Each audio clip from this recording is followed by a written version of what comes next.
Hey guys, in this video we're going to take a look at how you can add or remove full keyboard access to the accessibility shortcut menu on the iPhone 15 series.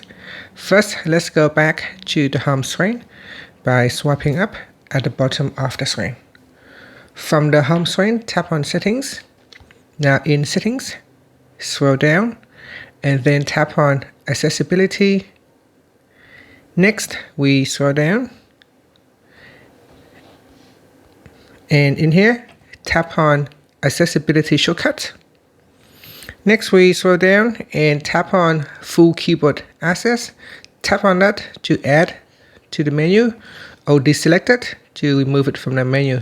So first, I'm going to add it, and then I triple click on the side button to open up the Accessibility Shortcuts menu.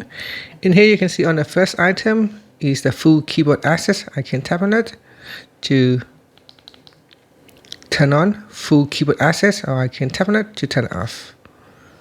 Now, if you want to remove that shortcut from the accessibility shortcuts menu, you can deselect that.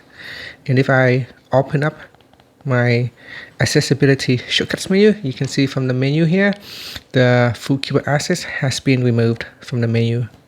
And that's it. After that, you can swipe up to return back to the home screen. Thank you for watching this video. Please like and subscribe to my channel for more videos.